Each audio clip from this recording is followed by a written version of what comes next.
Good morning, good afternoon, and good night, and welcome to the Amateur Otaku Podcast. I'm your host today, Isak Wolf, and I'm joined by the wonderful fellows Brandon Alvarado and all Mike himself. Welcome to the stream, everybody. Yo, yo, yo. I am here. He is here. I can see him. Indeed. You weren't here last episode, but we feel that considering the last week's chapter, we found it important for you to being here, so to speak. Yeah. Do you know what I mean? Yeah, I'm great. It's great to be back. Last week was a little bit of a crazy time. I was moving because life hit me in a very interesting way, in a good way. So I was moving in with my girlfriend, moving things around, and we moved 2 apartments in 3 days, like literally plus ultra. It was Good Lord. Oh my. It was maddening. And the funny thing is, if you've ever been with a Latina that likes to clean, we didn't only move in 3 days. We also had the new apartment set by the end of day 3. I have no idea how that happened, but it happened. And I have like a nice new office space, and there's a lot of cool stuff with the move. More time to do a lot of cool stuff. But yes, I'm happy to be back. I actually got caught up with the manga, got caught up with the show, and I'm ready to return to my post as UA's finest librarian.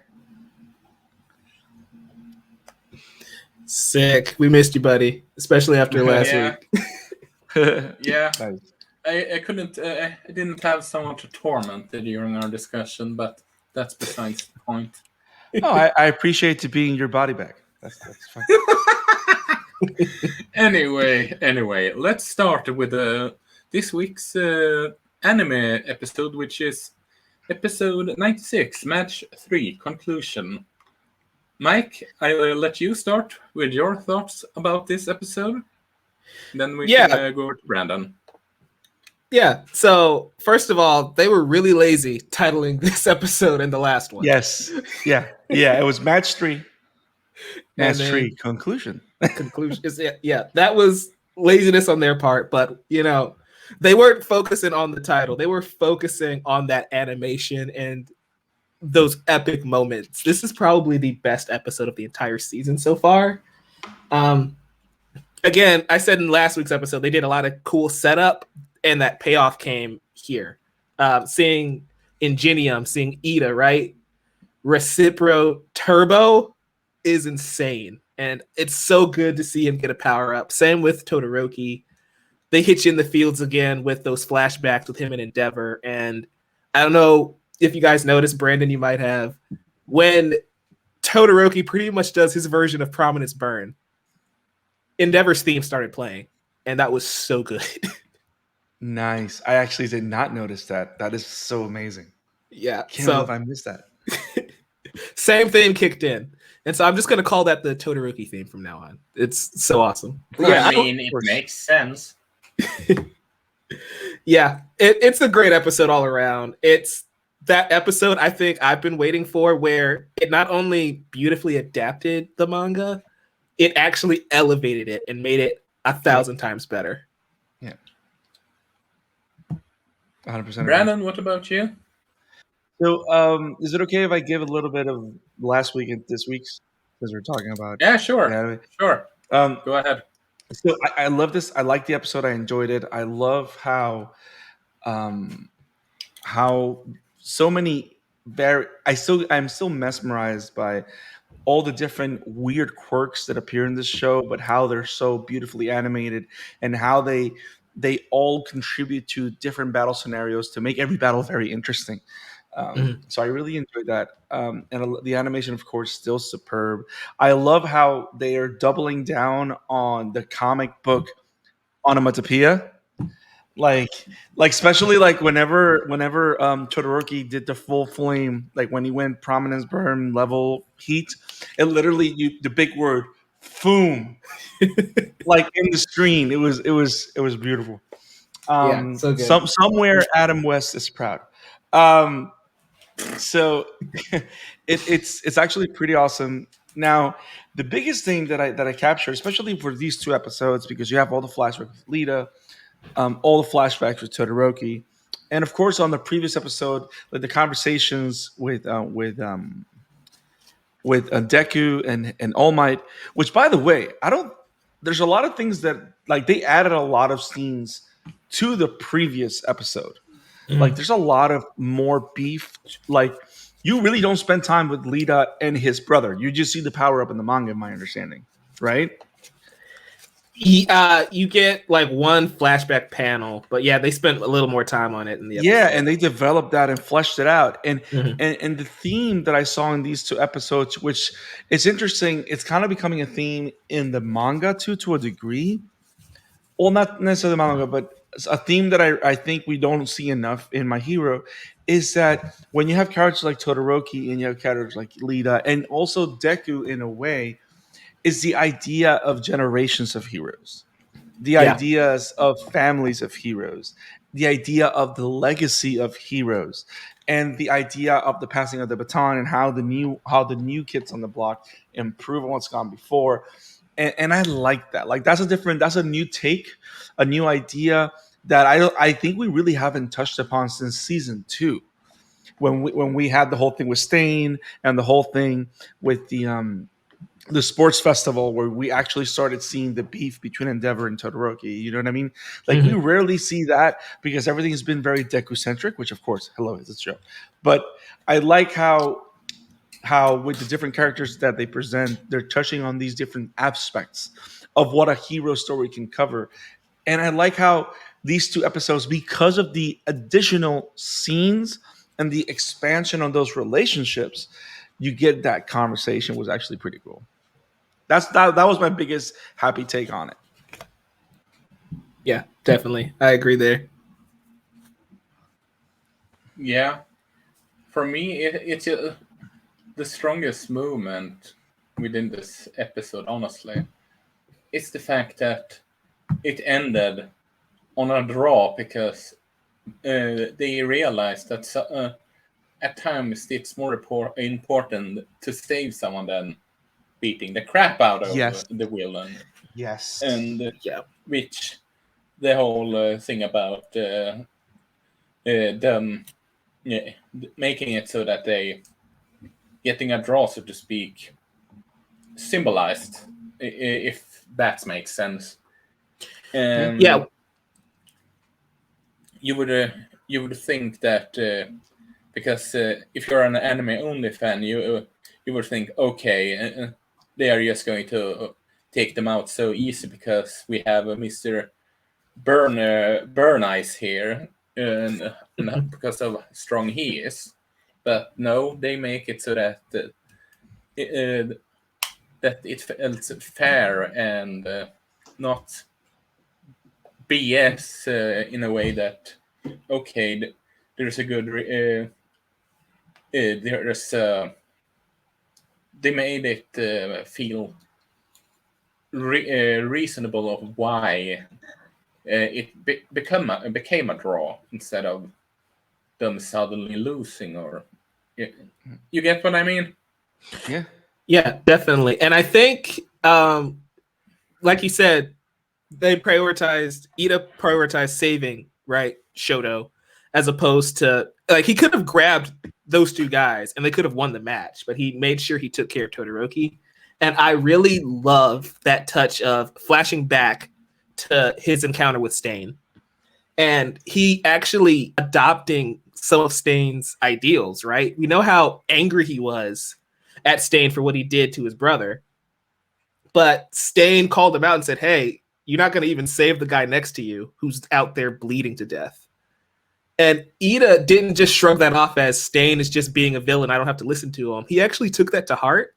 And now he wants to be a hero who saves people, which I think is a very interesting thing that they did there, because they didn't have to do that. They didn't have to show that flashback of Stain. But that makes that moment even more powerful. Yeah, correct me if I'm wrong, but is that flashback in the manga, or is that something they add on in the anime? It was a while since I read that part. That flashback is in the manga. I just read it. Yeah. Yeah. Okay. Yeah, I was just unsure about that. But it's just it. But like you said, he could just have brushed off, but he took it to heart, and because well, it made sense. His comment makes sense, which is, dare I say, ironic, coming from a villain. Stain's not an ordinary villain, though, is he? No, but then again, No. those are the kind of questions you got to ask yourself. Is Stain a villain or someone that was just standing up to the flaws of the system? Do we call that person a villain? I would still categorize him as a villain because he was going out there killing heroes. Like, I think his message and his motives are understandable, but he was going to kill Native and Tensei and Ida and Shoto, which is True. going overboard. If he wasn't going with intent to kill them, then no, I wouldn't call him a villain. So if it just was attacking you, send a point and never kill, you wouldn't call him a villain. Is that what you're saying? Yeah, he needs to adapt Batman's policy of I'll break every bone in your body, but I won't kill you. Yeah. You know what's interesting let's face that. Those characters for Batman would be dead if it wasn't for comic book logic. But I digress. Keep on going, Brandon. No, and it's something very interesting because it's so interesting how Stain is the first moment in this whole series that we get a character that makes us look at the gray. You know what I mean? Mm-hmm. At the gray stuff, the gray matters of the hero world. And the fact that they're starting to bring him back as we continue to build to what comes next is very interesting. But yeah, I do agree with you 100%. The fact that's how you know that these are kids that have the hero's heart at the end of the day. You know what I mean? Yeah. It's not just that they're all characters with agency, all characters with visions and dreams, and to be able to carry that on. That's why, even though I know it's kind of tedious to watch these, like the entire first half of the season, it's just this tournament arc, right? It's kind of hard, but to me, I like it because it builds the worlds and makes the character something that I want to follow, no matter what the character is. You know, so, and like you said, it builds also, you said in previous episodes, it builds the academia aspect of it all. Yeah. So I like the episode. It was awesome. Yeah, I also like how it gave us, like you said, fleshing out the world, but we get Mudman or Hot Tetsu, right? Yeah. Like, these are characters that we don't normally see. Like, we've seen them before because they would be around UA, but I did not know Mudman's quirk. And that is insane. Yeah. It's pretty awesome. Yeah. And then you have Ojiro, who's just ordinary. That was a great gag this episode. But you know what's cool though? It's the fact that they were all able to show their ultimate moves to a degree. But now that I think about it, going back to what you guys were saying about Lita actually saving people, that even though he isn't able to make it out of the last attack from Mudman, he still saved Todoroki. Yep. Which is like, yes. Yeah, definitely. Also, the preview for next episode is gonna be crazy. One of the themes that I noticed this season is that UA needs to adopt Class 1A specifically needs to adopt Cobra Kai's philosophy. As in no mercy? Strike first, strike hard, no mercy. Exactly. Oh my God. Think about it. In the first match, they didn't strike first, so they were at a disadvantage. In the second match, Tokoyami showed mercy and they lost. So what we're learning here is that Class B is going to do whatever it takes to win, and Class A needs to get that same tenacity, which is why I think it's fitting that Bakugo is the next character we see fight. Oh, he's gonna kick ass. Murder God. What a name for a hero. It's so anticlimactic. Yeah, I mean, his name is just Bakugo at the moment, so. Gotcha. True. True. But, yeah. It shall be. How long do you think this arc in particular is going to be before we're going to the next arc? I feel that we are going to go to the next arc. They usually cut the season in half, so like episode 12. I wouldn't be surprised if in 2 episodes we move on, because I think Bakugo's match could wrap up fairly soon in 1 episode as opposed to 2. And I think the last match, Deku's, would probably have to be a 2-parter. So 3 episodes max. Yeah. Okay. Also, episode 100, they might try and make that the next one, the next arc. Who knows? Makes sense. Could be. But that's the thing, though. That's the thing. Do anime celebrate that kind of thing like North American TV shows do? You know more than I me, do man. believe so. I don't think they do like 100 episode stuff kind of. You know what I mean? Yeah. I don't They think did celebrate 1,000 chapter thing for One Piece. But then again, that's 1,000, Isaac. Yeah, 1,100. Yeah. It's Fair. I don't even watch it, and I'm celebrating in pain. I celebrated it by watching the first OP and the latest OP, and I can't tell if this is the same show or not. We need to cover One Piece at one point. You don't have any options. I never do. I feel like he should have an option, because it's going to take him like maybe 2 or 3 years just to catch up, and then the series isn't going to even be over. Yeah, I know. That's why I don't have a choice. Baka.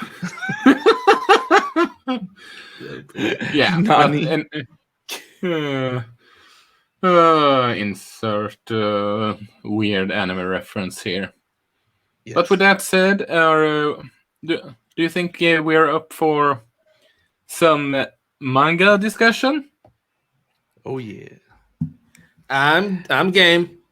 Before we move on, can we talk about how Isaac, for some reason, was able to mix My Hero, Dragon Ball Super puns, and Marvel in the same one? Have you seen his name? Plus Punisher Ultra Instinct, Isaac. Yeah. Yeah. Somewhere in the multiverse, someone's going, I mean, the author is inspired by Marvel Comics. We have Plus Ultra, which fits within the Ultra Instinct. And I love to make puns. And then we also have the whole thing about they should make Jump Force canon, but that's besides the point. Damn it. Isaac, I think the best way I can say this is we understand the logic of it. We just can't seem to understand his existence. Can you feel my?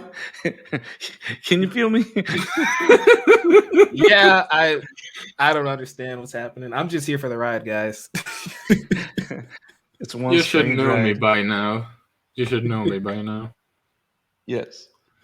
Anyway, guys, for those that only watch anime, spoiler, and Spoiler.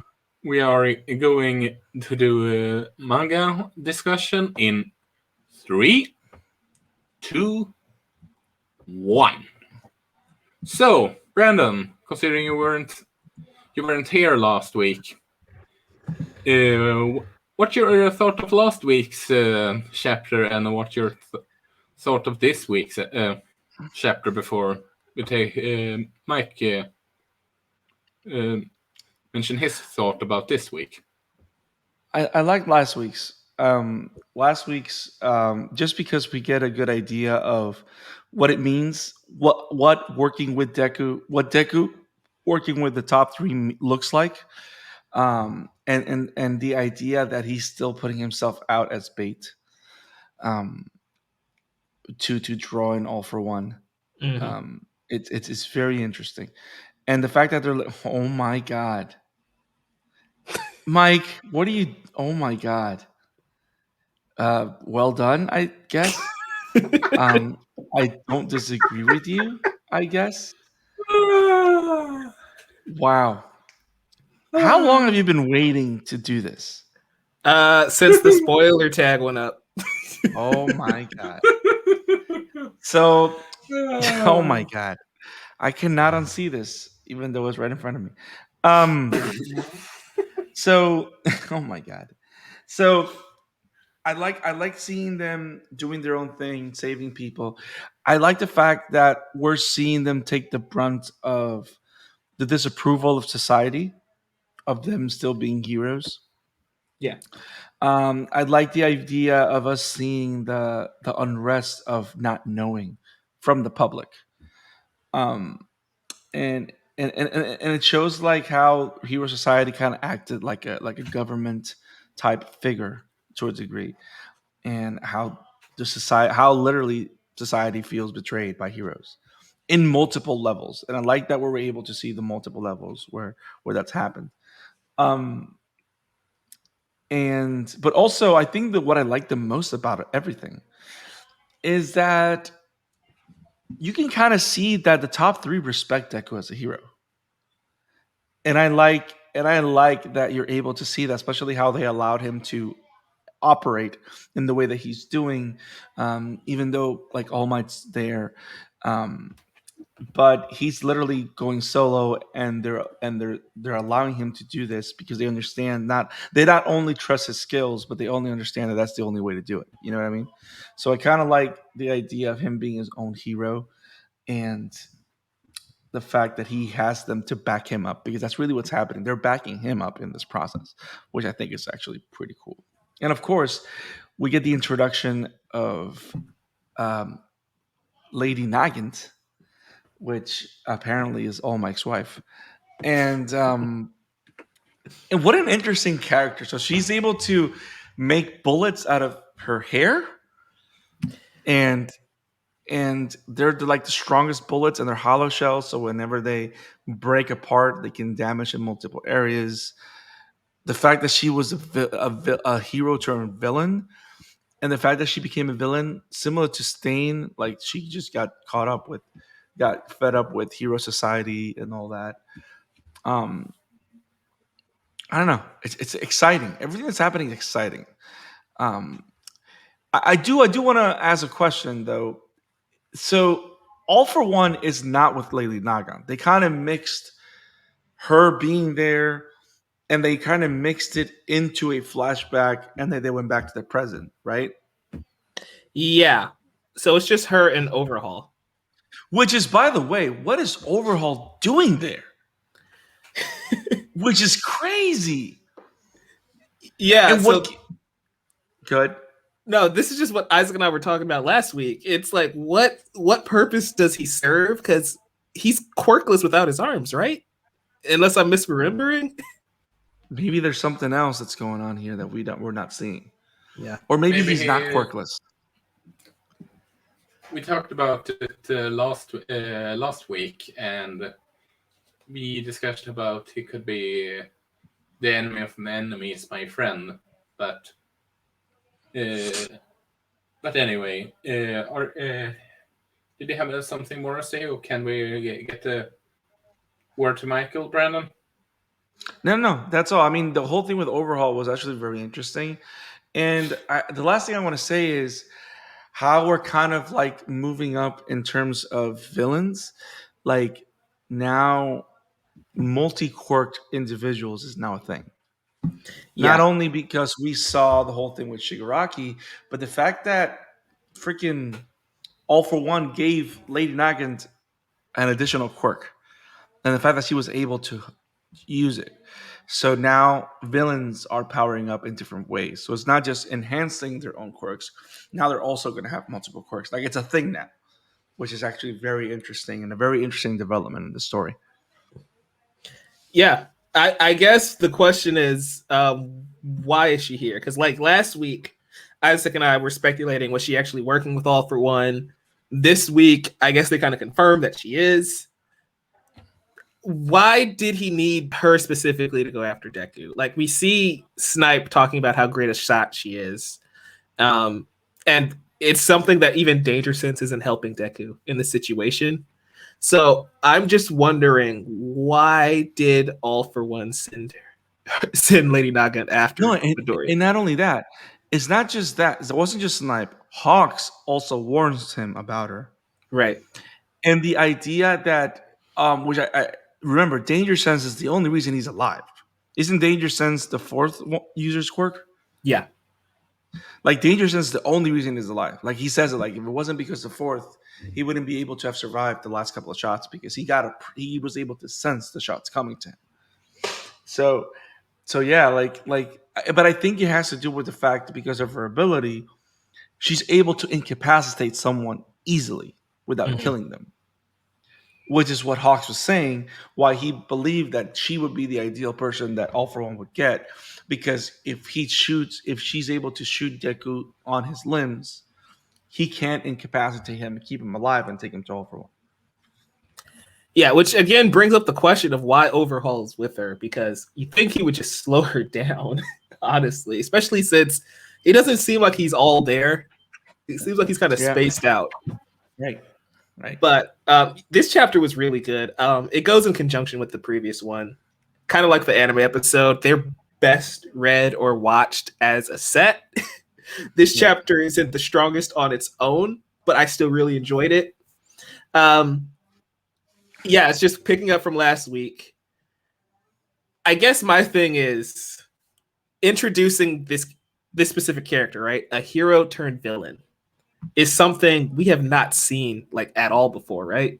This is right, because we suspected happening with Hawks a while ago, but then it was revealed that it was just an undercover agent thing, right? So that is an interesting development, and it makes you question how often has this happened, and why did she become like full on villain?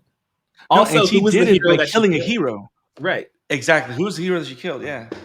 Do you think it was Crimson Riot, or a character we've already seen, or just somebody we don't know? I don't think it would be Crimson Riot because wasn't it the point that she's been on jail for a long time prior to everything going down? I mean, we know Crimson Riot died fairly recently. So I don't know if it was the last 5 years or so, because time in My Hero moves very slow. It feels like they're still in their second years, so I can't really tell. We don't know how time works. Let's be honest with ourselves.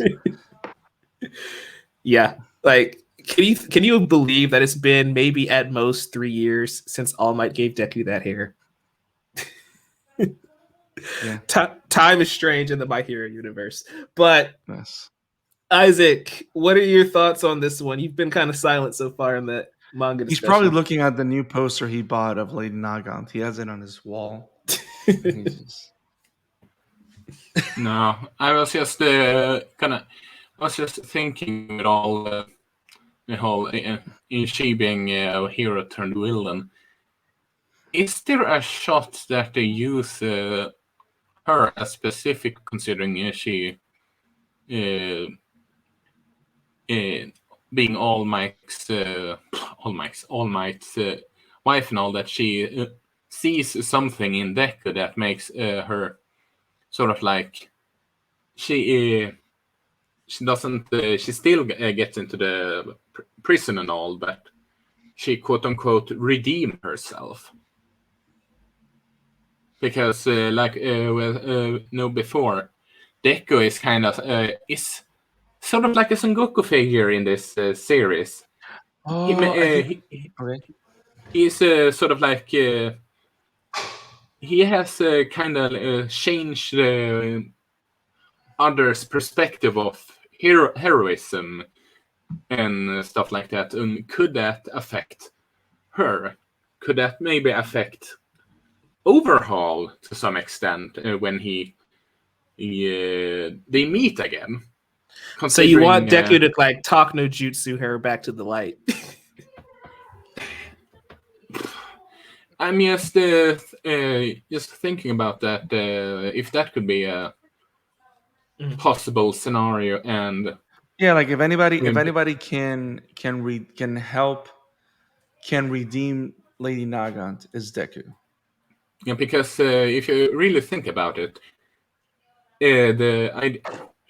while he wants to be All Might smile when he saves people and all that, yes, he still has kind of a different ideologically of being a hero than the old ones, so to speak, which is something that both of them can see, and that's why maybe I can see them just go, then no, we want to help stop All for One instead.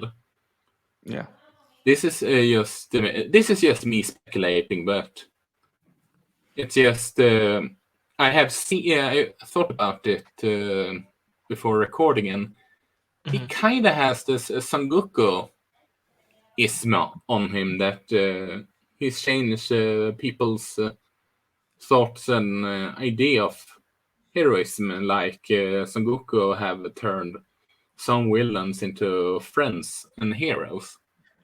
Yeah. I mean, it's possible. I still think the end game is he's going to do that to Shigaraki.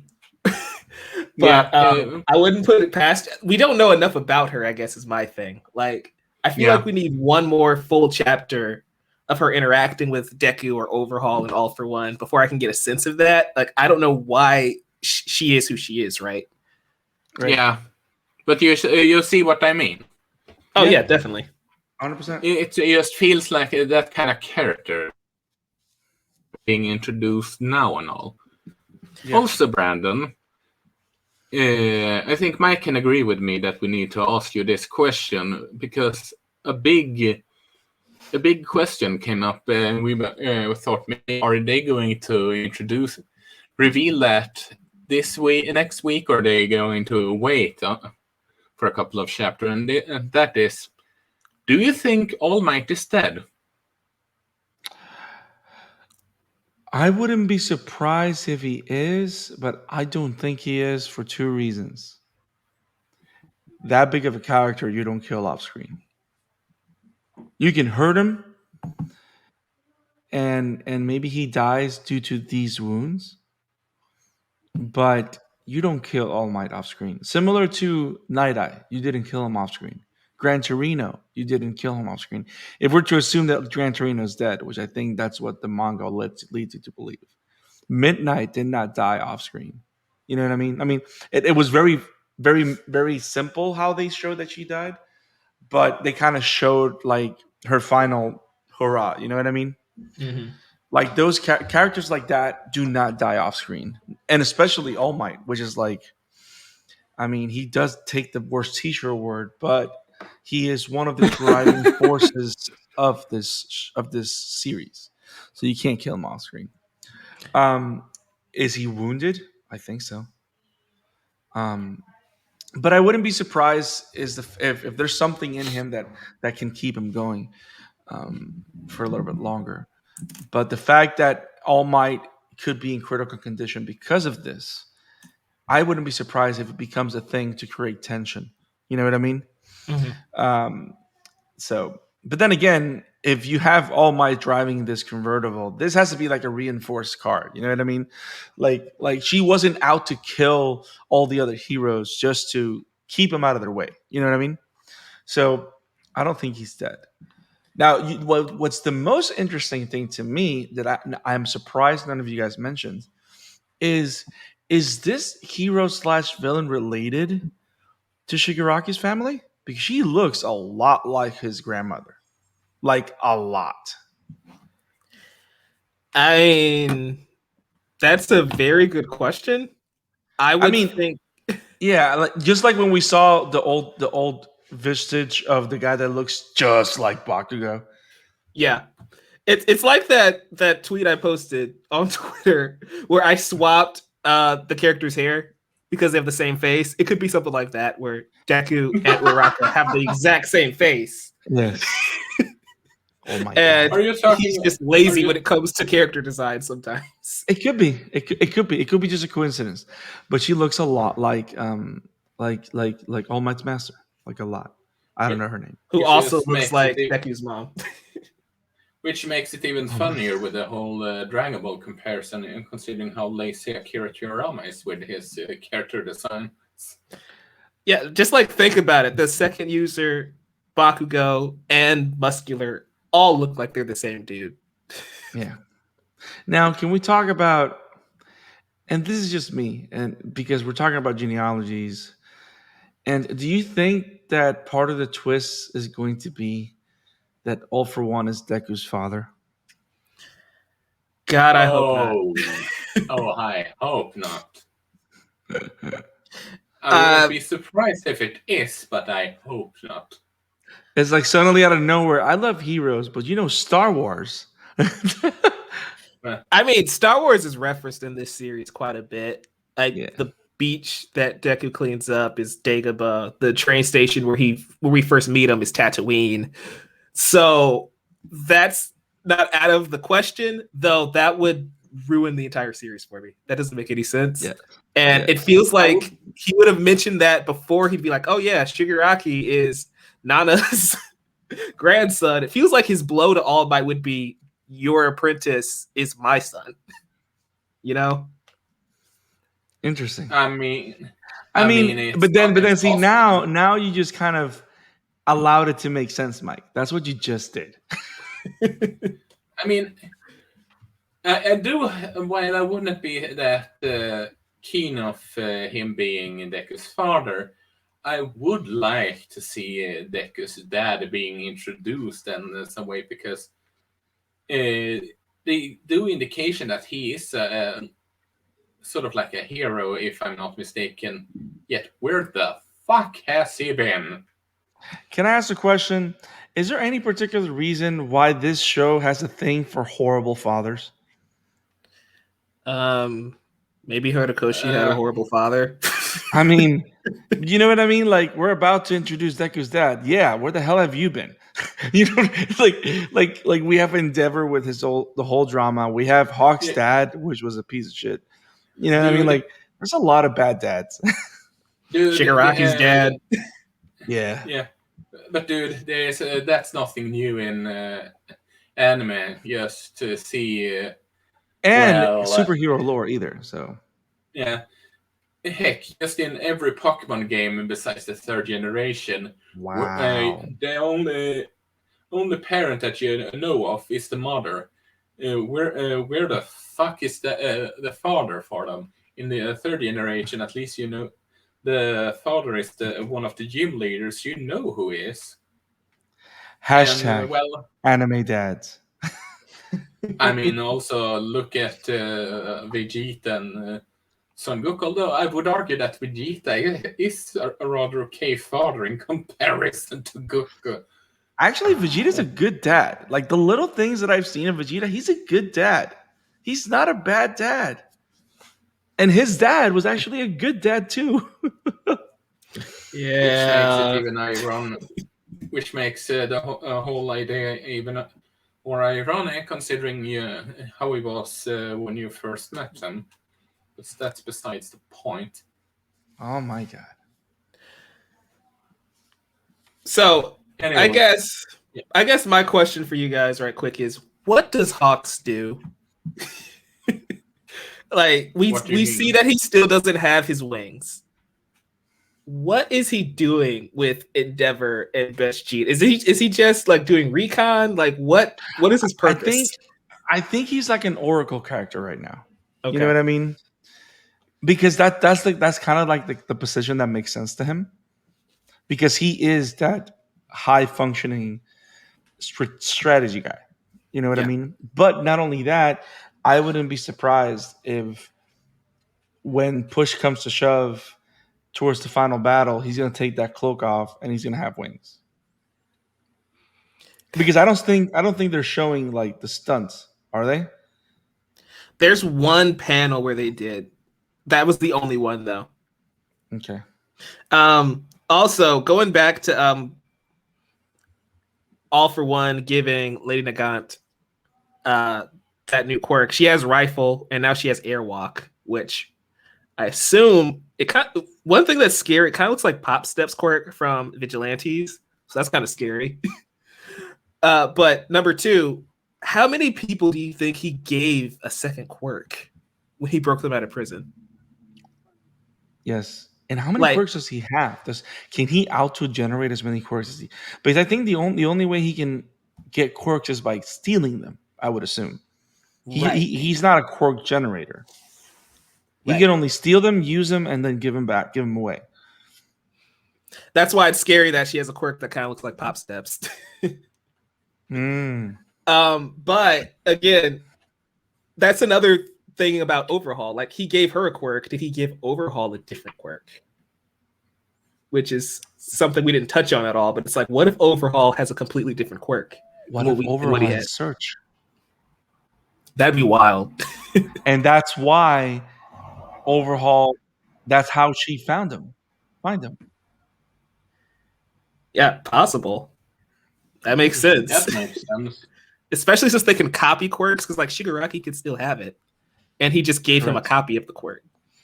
But you know, this whole series is diluted to Windows 95. Copy and paste, guys. Just copy and paste. Yeah, but that's what makes them such a good villain, because it's like we don't know who to trust or what's going on at any turn. Yeah. Give it 3 more years and it can run Splatoon with Windows 98. Oh my. Jeez. This is awesome. Yeah. This is awesome. By the way, I'm digging Deku's versatility, how he's moving. Like, he is such a beautiful character to watch in the panels and action scenes. Like, I'm having a lot of fun. You know what I mean? Like, reading those action scenes with Deku. Yeah, he's moving around kind of like Spider-Man, which is pretty dope. Yeah, I'm really enjoying that, yeah. Which is pretty ironic considering how he basically is Spider-Man in his personality. Yeah. Also, did you guys see the tweet that I shared with you guys regarding Horikoshi? He wrote a note regarding this chapter. I sent it to our group chat, but so in the notes for this chapter 312, Horikoshi wrote, I learned you could bend bullets from the movie Wanted. Thank you, Angie. So that's why her bullets bend across the walls. Oh, damn. I just think that's fun because it's nice to see where they get inspiration. And it's just like, yeah, he watched that movie and then he put it in the book. Savage. That was quite funny, actually. That was actually quite funny. Yeah, but this is another great chapter. I can't wait to see what happens next week. Also, just going back to All Might, I don't think he's dead because I feel like we would have talked about that in this chapter. True. But since we didn't, I assume he's alive. Yeah, he's not the kind of character that you would kill. And similar to like what happened with Gran Torino and all the casualties from the Shigaraki War, like you wouldn't wait to digest that unless there's like this epic battle. You know what I mean? Like that's the kind of character that you would pause everything for. Right. Almost like what they did with Aizawa, even though, he still survived, but there was like a whole chapter dedicated to what he was doing. Yeah. This is awesome. Yeah. Indeed. Do you guys think we are finished here, or do you have anything else to point out? By the way, Mike, that was a shitty move. Not inviting me to the wedding. Look, it's a pandemic, my guy. Nobody was invited to the wedding. Oh, fair enough. Oh, by the way, I appreciate the nomenclature. Hosbando.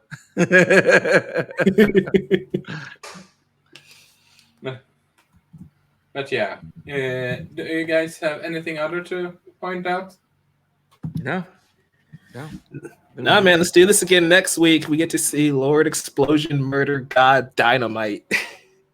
Even though we don't know his name yet.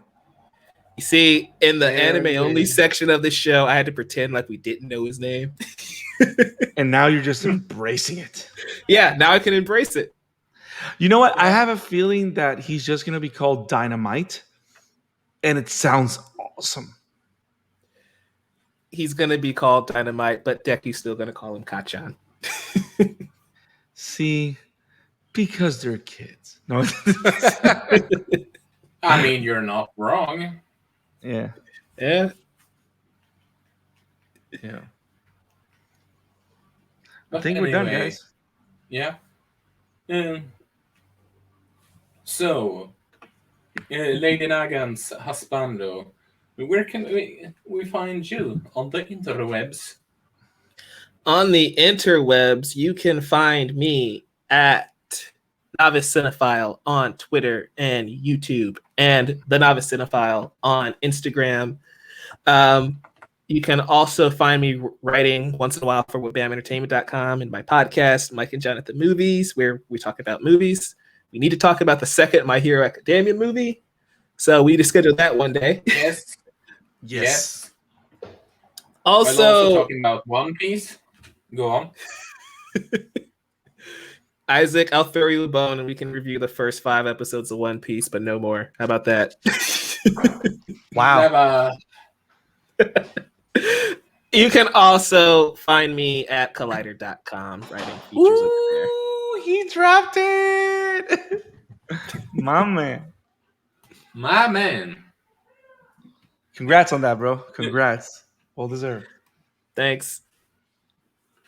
The worlds collide, after all. Oh, damn. Brandon, where can people find you? You can find me on Twitter at the Scarlet Fan 52. You can find me on Instagram at the Scarlet Fan 52. You can also find awesome stuff for the Amateur Otaku on World Band Entertainment on YouTube and on podcasts wherever podcasts are found. Yeah, and you can find me at Emblemaniac on Twitter, and you can find our did you plug our Twitter? Brandon, did you plug our Twitter? I zoned out for. You can find the Amateur Otaku. I'm sorry. You can find us on Twitter. At the Amateur Otaku Podcast. Yes. At Amateur Otaku Pod. Oh, damn it. But and you can find my work over at Wobam Entertainment. This ended in chaos as usual. Have it awesome, guys. Have it awesome. Plus Ultra.